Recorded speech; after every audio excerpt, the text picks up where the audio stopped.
Cannabis Common Sense, the show that tells the truth about marijuana and the politics behind its prohibition. Right, welcome to another exciting edition of Cannabis Common Sense. We had some technical difficulties getting off the ground there, but hey, we're here at last. Next to me is Casper Leach. How you doing, Casper? Happy Friday. Our technical problems was we had problems getting the vaporizer to stop working. Shh, don't tell him. Don't tell him. And over in the wings is Mr. John Cornett, ready to play some music for you. Yes, I am. Thank you. And we have some hemp news. We'll be taking your phone calls, your questions, a couple video clips. So stay tuned as we bring on our infamous Dancing Cannabis Leaves. I feel the force.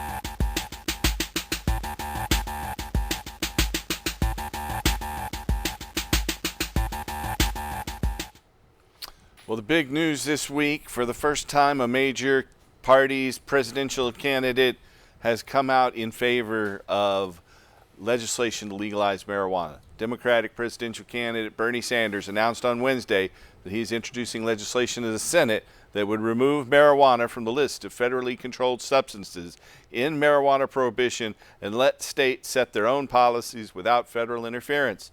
The bill is similar to a 2011 bill introduced by U.S. House Democrat Barney Frank and Republican Ron Paul, known then as the Ending Federal Marijuana Prohibition Act.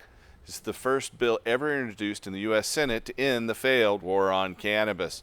Earlier this year, sweeping legislation known as the CARES Act was introduced by Senator Rand Paul, Cory Booker, and Kristen Gillibrand that would legalize marijuana for medical use. Several spending amendments allowing states to set their own marijuana policies without federal interference have already passed the U.S. House and or Senate Appropriations Committee this year. Senate Republicans included several marijuana reforms in their recent minibus spending package, including prohibiting the DEA from undermining state medical marijuana laws, requiring the Veterans Administration to allow veterans to use medical marijuana, and prohibiting the Treasury Department from blocking banks from providing checking accounts to state legalized marijuana dispensaries. According to a new Gallup poll, a majority of Americans continue to say marijuana use should be legal in the United States, with 58% in support, a high point in Gallup's 46 years of polling on the subject. These results are consistent with other state and national polls, both public and private, in recent months. The polls have consistently shown public support for medical marijuana ranging from 70 to 90% over the past 2 decades. 23 states, the District of Columbia, Guam, and Puerto Rico, have legalized medical marijuana. In November of 2012, residents of Colorado and Washington took the historic step of deciding to permit the legal regulation of marijuana cultivation and sales for adults 21 years and older, and Alaska, Oregon, and Washington, D.C. voted to legalize marijuana in 2014. Other states are likely to follow suit in the coming years. Ohio is going to vote on it just in a few weeks. As more states legalize marijuana for medical or non-medical use, the federal law will continue to grow for change, and there's a clear bipartisan majority in Congress for letting states set their own marijuana policies. Speaking of Ohio, out of Columbus, Ohioans are divided in their support for their initiative, Issue 3, the Marijuana Legalization Amendment, according to a pair of recent polls. Voters will decide the issue, which seeks to legalize and regulate the personal use and commercial production of cannabis, next Tuesday. Bowling Green State University polling data released last week finds 44% of respondents supporting the measure and 43% opposing it, with 13% of the respondents in that poll were undecided. The separate poll data released by the University of Akron finds 46% of respondents favoring the measure and 46% opposing it. Both polls report larger margins of support for Issue 2 a countermeasure placed on the ballot by state lawmakers in the Ohio legislature to prohibit state regulators from permitting the limited production of any Schedule I controlled substance. If voters endorse both competing measures, it will likely be up to the courts to decide which initiative takes place. Up in the far northeast in Maine, 2 competing marijuana initiative campaigns last week announced that they'll unite behind one state ballot measure to end marijuana prohibition next year in 2016. The campaign to regulate marijuana like alcohol will stop collecting signatures in support of an initiative filed in March and spearheaded the campaign in support of a similar initiative filed in February by Legalize Maine. Each of the campaigns has collected approximately 40,000 signatures, and they'll work together to collect the remaining signatures needed to qualify for the November 2016 ballot. They have until January to collect an approximately 61,000 valid signatures of registered Maine voters. And down south in Mexico, on Wednesday, Mexico's Supreme Court debated whether the prohibition of the consumption and cultivation of marijuana for personal use is unconstitutional. The court will determine whether the prohibition of the consumption of marijuana and its cultivation for non-commercial ends violates the human right to free development of one's personality. This landmark case could lead to the legalization of marijuana for recreational purposes in Mexico if followed up with legislation. This debate in Mexico's Supreme Court is extraordinary for 2 reasons: because it's being argued on a human rights grounds and because it's taking place in one of the countries that has suffered the most from the war on drugs. The public debate on marijuana has surged in Mexico in recent months since the case of an 8-year-old girl with epilepsy who became Mexico's first medical marijuana patient made national and international headlines.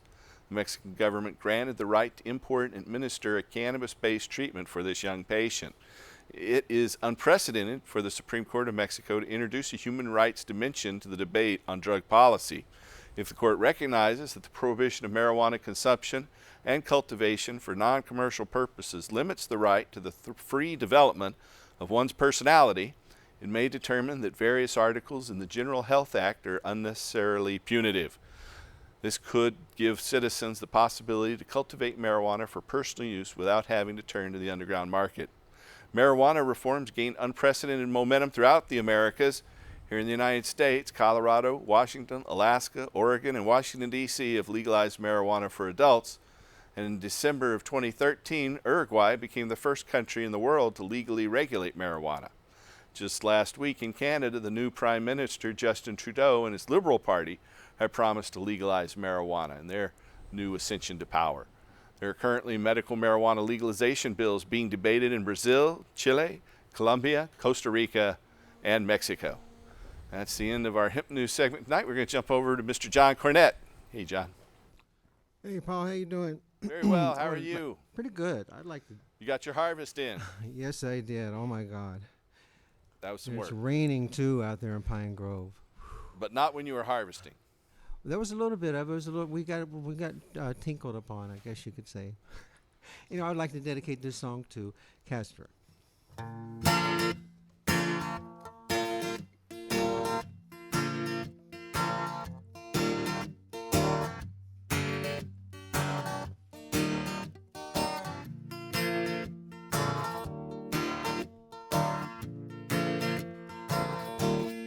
We like train wreck, lemon pledge. We like Shrek too, sour diesel. Life is good. Life is good. Life is good for you and me. So good. So good. So good. So good. We like God bud, purple haze. We like cheese too, Cinderella.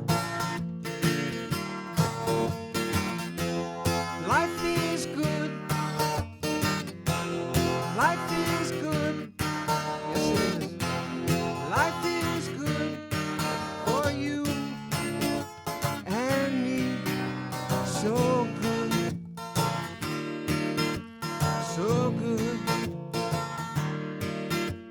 so good, so good. It don't matter which you like, don't matter when you do it, just matters that you do it right. And get down to it.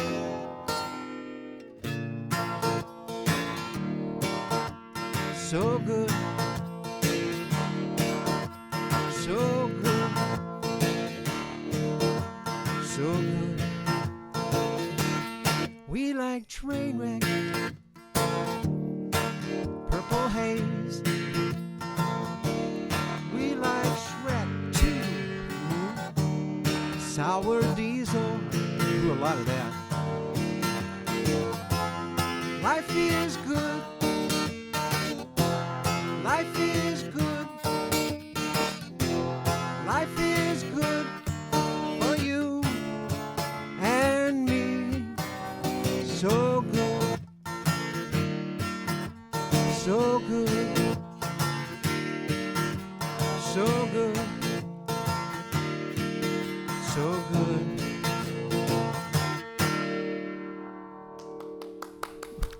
Thank you. Thank you very It's much. good. So good. Thank you. How you doing, Casper? Happy Friday, and thank Happy you, John. Friday to Life you. is good. That was a wonderful rendition of that. I like it when he sings happy music. That was happy. Hey, if you're watching on Friday night and it's the 30th of October 2015, you can call us at that number that's there on your screen. It's 503-288-4442. That's 503-288-4442. We'll be taking your calls right up to the top of the hour. And so it's pretty exciting about Mexico and Canada. It looks like the national governments on both sides of the United States are And we got looking nonviolent criminals coming out of prison by the droves, which is nice. Our Yeah. POWs are starting to come home. a few. I think it was 6,100 were released today in the first big numbers. Excellent. That's a good step. And the new Liberal government in Canada looks like it's set to begin legalizing marijuana. It doesn't seem like it's their first priority, but I was happy to see they said they were going to pull out of Iraq and Syria and stop bombing there. Now, if only our government would do that. Instead, we're doubling down, it looks like. But And it's nice to see our politicians are paying attention to what the people are saying. People like Bernie Sanders, who are Yep. making it a point to go in to talk to their constituents about ending this horrible war on drugs. his first name is just so appropriate for cannabis. Burn one for Bernie. There you go. Yeah, feel the burn. All those little slogans out there. I like Pretty that. cool. Burn one for Bernie and then go down to his restaurants and get a bucket of his chicken. I think it's hard for cannabis reformers not to be in favor of his presidency, but Hillary also has said she'll recognize medical marijuana and let states do their own thing and not enforce federal law. That must be like everything else Hillary has said, recent. Yeah, yep, Oh. yep. She's had a recent epiphany, huh? I guess so. Wow. And then if you look at the Republican side, there's a couple of them, Carson and Christie and Rubio, who all say they want to turn back the clock here in Oregon and Washington and Colorado. And Carson said, intensify the drug war. That was his phrase. But President Donald, said that he is very comfortable with leaving Let this into states the hands decide. of the states, and Yeah. it makes sense to him to have that as a prosperous way to earn, jobs and income for us here in America, and it makes sense to allow us to compete with everybody else instead of importing. So, At least there's that. So we are taking phone calls tonight. If you have a question or comment for us, you can call us at 288-4442. That's 503-288-4442. And we have a caller standing by. Welcome to the show, caller. Hello, Paul. Hello, Casper. Hey, happy How are ya? Friday. very well. How are you? In pain as always. I'm sorry to hear that. My question for you is primarily about me getting a hold of a certain something. I don't know about numbers. I don't know how the THC and CBD and all that works, but I need something on the doesn't get you stupid scale, which has a whole lot of pain relief to it. Yeah, CBD concentrate will not get you high, but will help take care of your pain. So you want something with a lot of CBD and not very much THC. Okay, would you consider this stuff that I have with a little tag on it? A friend got it at a dispensary. It says 23 point something THC, and That's a lot. And point something CBD. Not very much. Yeah, that's just the opposite of the best pain medicine right there. So I am essentially looking for the lowest THC level, almost practically nothing, and then the high number on the CBD. Yeah, they have these new little tubes that have honey and CBD oil in them that seem to work pretty well. I've heard they worked well for a number of people, and they're not too expensive. You've got to have a medical card to get those in these dispensaries. They're only selling a 1/4 ounce of flowers here in the state of Oregon to people who don't have a medical card. So if I was to, in Oregon, walk into one of these little pot shops, I've not been to one myself, if I walked in and said, could you get me something, this, that, or the other, would they just give me the generic, here, this is for pain? Well, it all depends on the one you go into, you know, and when you go into it. I understand some of them are overwhelmed with recreational business, but, you know, like I said, you have a medical permit? No, sir, I do not. What was that? Can't afford it. I can't afford it. I'm broke. Yeah, they would just sell you some flowers, and that's what you could get there. They can't really make an edible product and sell it to you unless you have a medical permit, unfortunately. That's the way the law came down from the legislature. They altered the onset of the stores that the OLCC apparently will start accepting application for adult stores starting in January, but you can't expect to see any of those open till a year from now or so. So the legislature said the medical dispensaries could start selling to adults, and that happened at the first of this month, back on October 1st. However, they can only sell up to a 1/4 ounce of flowers. The legislature was concerned that people would get too high from edibles. There were some media reports to that effect in Colorado. And so they limited it to just flowers and a 1/4 ounce of flowers that adults without a medical permit can purchase. Well, Paul, barring all the edibles, it is feasible. I could walk into one of these places and ask for a very low THC, very high CBD, and they would have it there in a smokable form? Yes, you definitely can. You already said depending on the dispensary. What would I expect to maybe get an 1/8 ounce for? What are eights selling for in these places? Like $35 or something? I think that's about right. Yeah, I don't like the. I mean, it's not like, I guess in high school everybody liked to say, "Yeah, I'm kind of stupid in the head," but I'm getting old now, so it's kind of like I'd rather have the not so high feel and more pain relief now these days. I have terrible sciatica and bad back surgeries and you name it.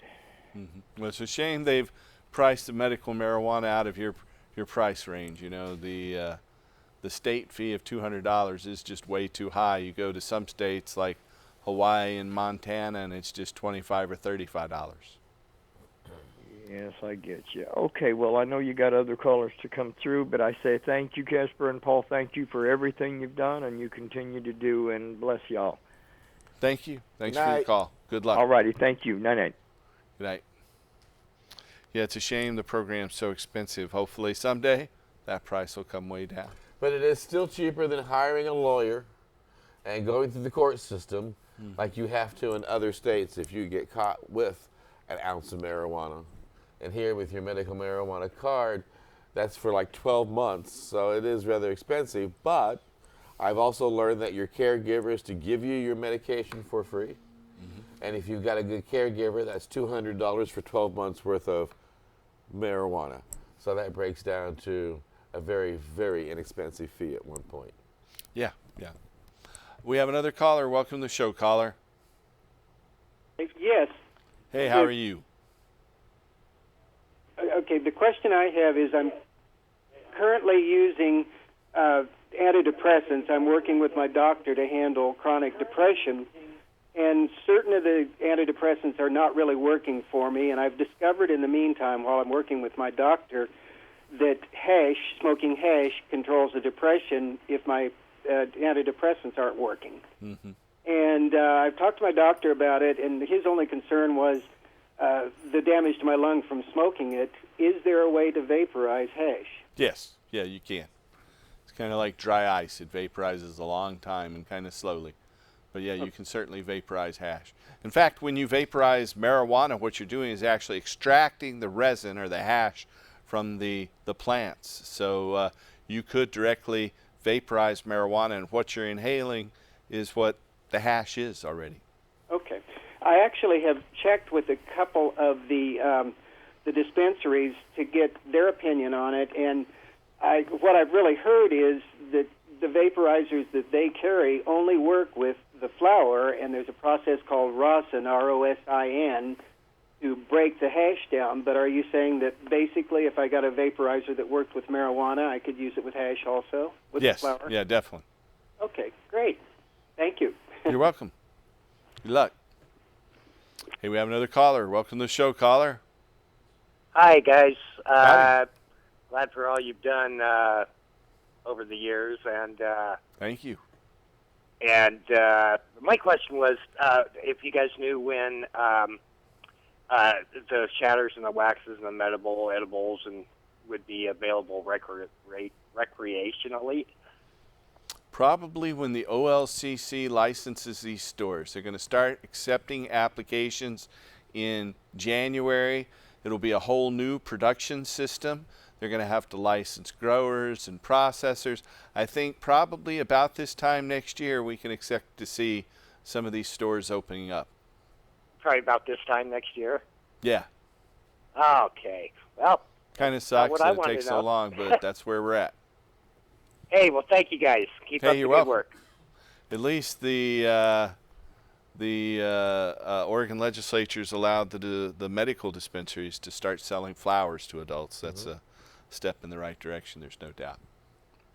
We have a little video from the entrepreneur Richard Branson, who started Virgin Records and now is behind Virgin Airlines and Virgin Galactic. He's trying to build spaceships and doing a halfway decent job on it. He's also been involved with the United Nations in reforming international drug policy. So we have a little video that he's going to talk to us about that. Here it is. So Richard, good to have you on the program about this. And as we mentioned, a lot of the media picked up this blog post that you wrote about this. What exactly did you see from the UN?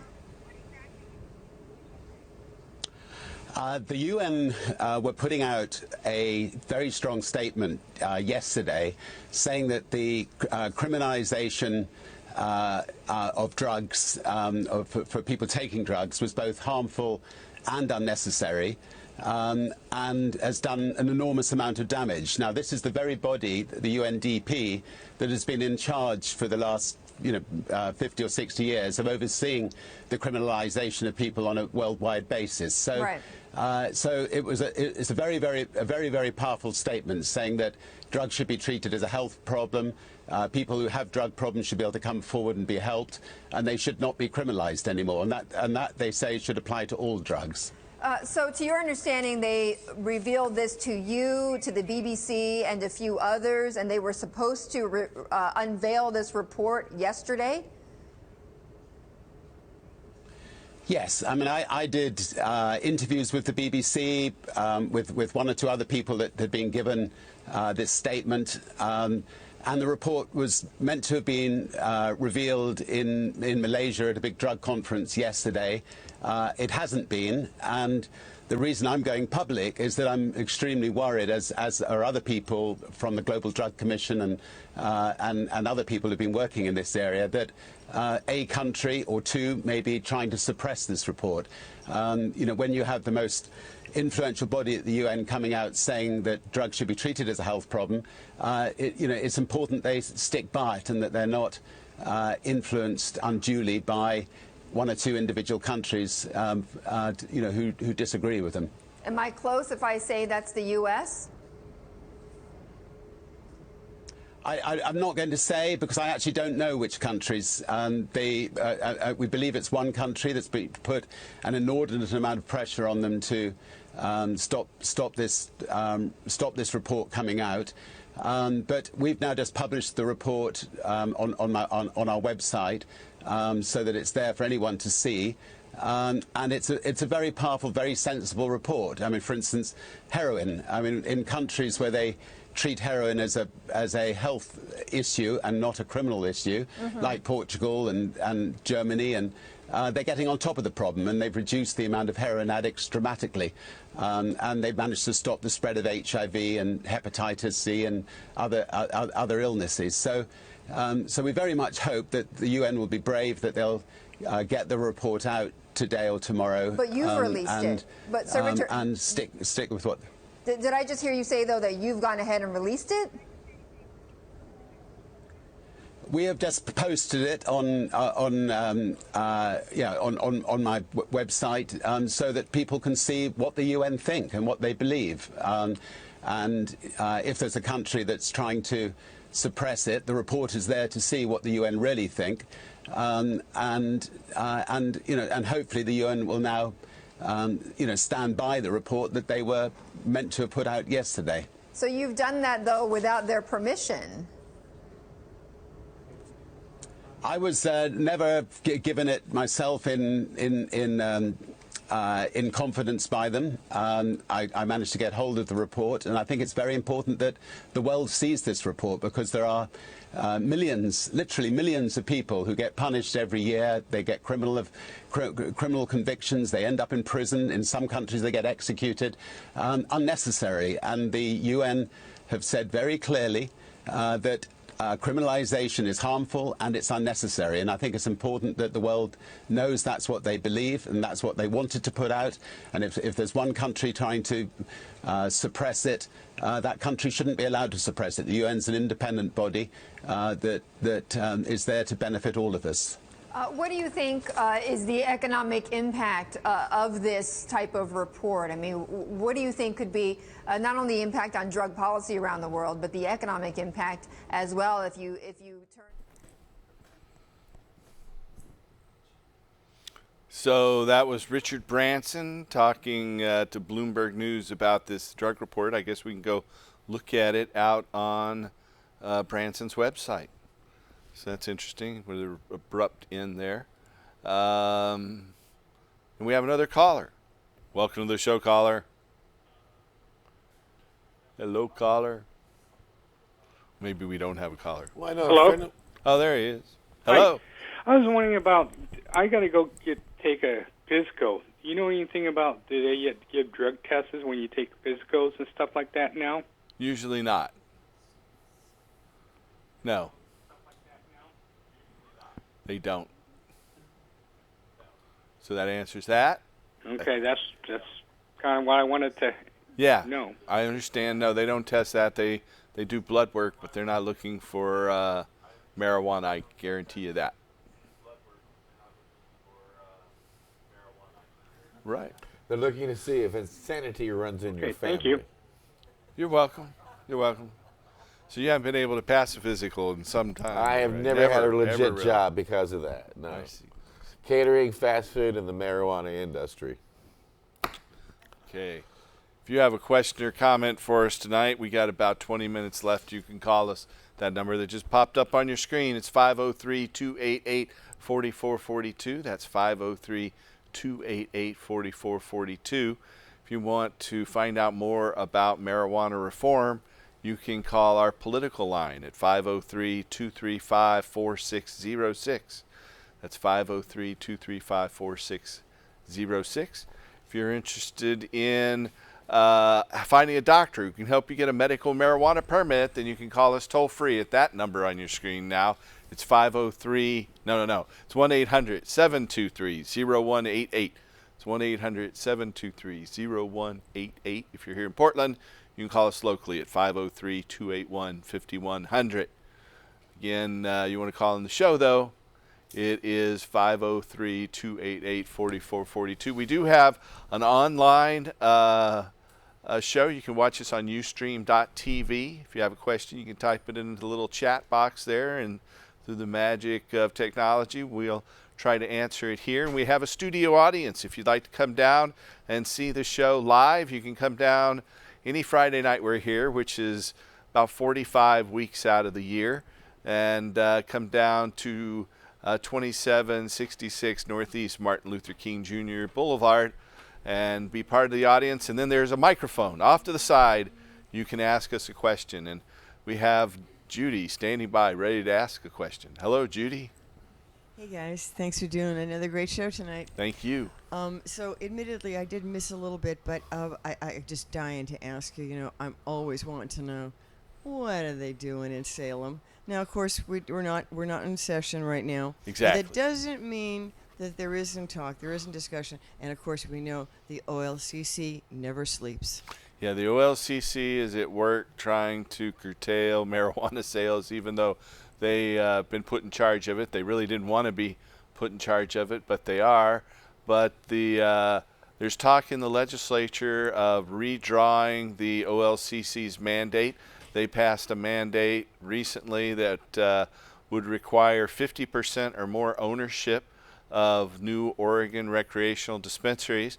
A number of legislators have written to the Liquor Control Commission of Oregon and said that they have reconsidered that, want to change that. So that's one of the things that the legislature may change. But it's a short session. It goes in to session in February. Generally, they'll wrap things up in 30 to 45 days.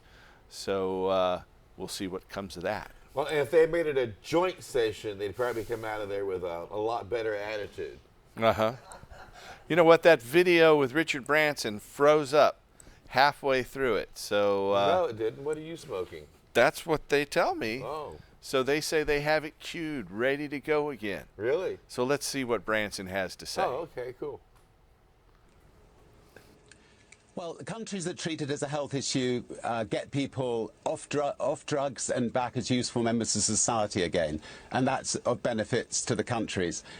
Countries that don't lock up hundreds of thousands of people for taking drugs, like America does, again, those people will be useful members of society again, and paying their taxes and behaving as normal people. And there are enormous economic benefits, but the social benefits are gigantic as well. And when you've got a broken policy, if I had a broken business for 60 years, I would have closed it down 59 years ago. The war on drugs has gone on now for 60 years. Everybody knows it's broken. The UN is now the actual body that's there to monitor the war on drugs has now come out to say it's broken. It should be stopped, and the much more effective way of dealing with this is to treat it as a health problem and help people. If my brother or sister or my children had a drug problem, I would want them to be helped. I would not want them to be imprisoned. And so, Richard, we were just showing, guys, let's bring it up again, your website, which you just mentioned that you've just put that out, where you note this is a change in drug policy. Okay, so do you believe, or have you heard from the UN at all that, about this move that you've made, and do you believe that is going to force their hand to put this report out in the next day or so? We will have to see what happens, and we will have to see just how much pressure is being put on them, by whom, to stop it. And I think that's up to journalists out there to try to get to the bottom of what's going on. All I can say is that yesterday this report was going to come out. Yesterday the BBC were going to break this report. Myself and others did interviews with the BBC on an embargoed basis. Somebody somewhere has intervened to stop this report coming out, and that is dangerous and sad, and hopefully the UN will be able to stand up to whomever it is that's trying to put pressure on them. And before we go, so Richard, why is this so important to you? I'm part of something called the Global Commission, Drug Commission. We have 17 ex-presidents. We have Kofi Annan. I'm the only business person on it. We spent 5 years studying the war on drugs, done many reports, have been to many countries. We can see the misery the war on drugs has caused, and we can see the enlightened policy of some countries that are doing exactly what this report says that countries should do. And, you know, I don't like the idea of seeing, you know, literally hundreds of thousands, if not millions of lives ruined every year unnecessarily. And therefore, if I'm in a position to do something about it, I will try to do something about it. Okay, Sir Richard, thank you so much for joining us. Appreciate it. So Richard Branson, Virgin Group founder, joining us from Necker Island on this report from the UN. Oh, we're back. Okay, so obviously Richard Branson is a proponent of cannabis legalization. He helped start a marijuana, hash, and hemp museum in Barcelona, and has part of a collection in a rather palatial building there in the Spanish Mediterranean port. We have a few callers standing by. Let's go ahead and take those calls. Welcome to the show, caller. Yes, I was wondering what organization can help change marijuana from a Class 1 drug? It's either the President of the United States or the United States Congress. So those are the people who are in charge of rescheduling. Any of them can do it, but they'll point fingers at each other and say the President has to do it. The President will say the Congress has to do it. But the ball keeps getting passed, and we saw just this week Bernie Sanders introducing a new bill to the United States Senate to try to change marijuana classification and remove it from the schedule. Even Hillary Clinton's come out in favor of that recently. So we just have to put pressure on our congressmen. Now, if you live here in Portland, we're blessed with one of the best Congress critters, our United States Congressman, Earl Blumenauer, who's been leading the charge in terms of ending marijuana prohibition. Casper's fancied or styled his bow tie after Mr. Blumenauer, who always wears bow ties. And so those are the ones. The sooner the better. Yeah, exactly. Well, thank you very much. Hey, you're welcome. So, if Michelle had a nice turkey and pie and her husband was feeling just in the right mood, he could belch and go over there and change that, right? I guess so. With an executive order. There's some, consideration that he might do it before he leaves office, but who knows? Then we'll be singing Kumbaya in the White House lawn, right? Something. I don't know. We have another caller, though. Welcome to the show, caller. Oh, they're gone. We'll see if we got another. Must have been Homeland Security. They have a problem when they tap into the phones. Maybe so. Yeah. Maybe so. Okay. If you have a question or comment for us, we got about 10 minutes left. You can call us at 503-288-4442. That's 503-288-4442. I have a question. I keep hearing about all the recreational use, and I keep hearing about all the medical use, but I don't hear anybody talking about the industrial use. But yet it's my understanding that we got 12 or 14 or 15 states that are growing for industrial use, and that there are universities that are studying it. How come we're not hearing a lot about that? Well, just this week, the North Carolina legislature passed a bill to allow North Carolina farmers to grow hemp. 13 people here in Oregon got a license to cultivate hemp this year. I think 2 of them turned their license back in, but they're just developing the crop. It's still kind of experimental for those farmers. However, up in Canada, the farmers can't grow enough of hemp seed to meet U.S. demand for hemp food, hemp protein powder, hemp milk. So they're stepping up the seed production. But one of the major problems they have is that they're limited to growing low THC hemp, and low THC hemp produces just a tiny fraction, maybe 1/20th of what high THC hemp is capable of producing in terms of seed production. So we'll just have to see. We have another caller. Welcome to the show, caller.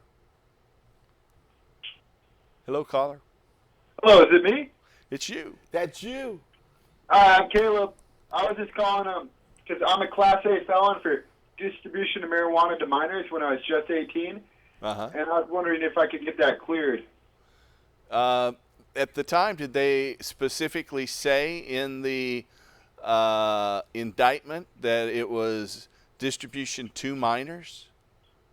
Yeah, I Or was believe it so. just distribution? Usually, they didn't make that distinction. It was just distribution, right? Yeah. So, yeah, you can get that expunged. You should talk to a lawyer.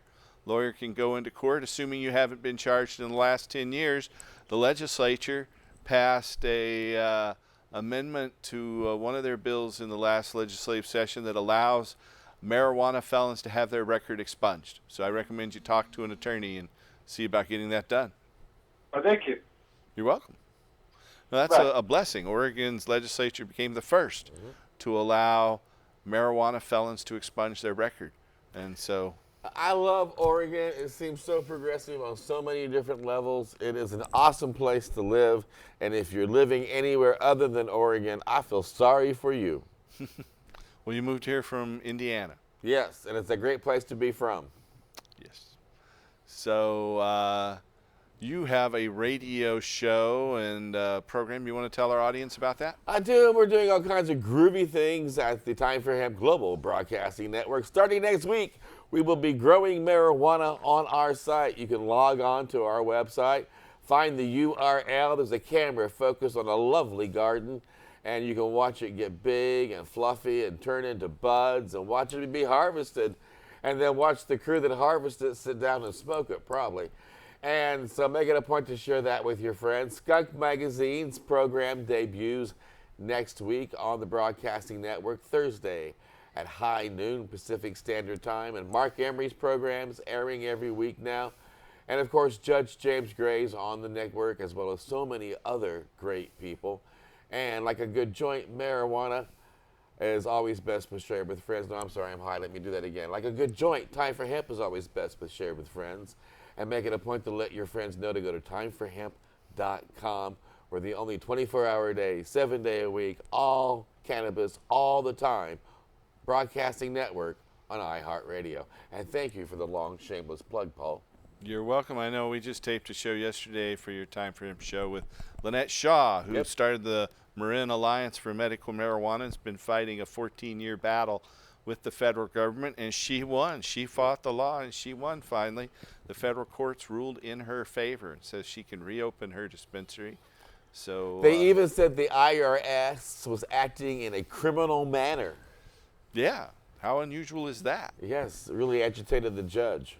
So I bet you he gets audited. We have another caller standing by. Welcome to the show, caller. Hello, caller. Hello? Hey, how are you? Oh, pretty good.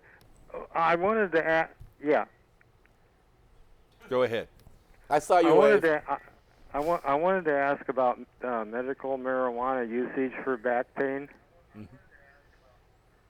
Any specific item? It's good and it helps when a lot of other things don't.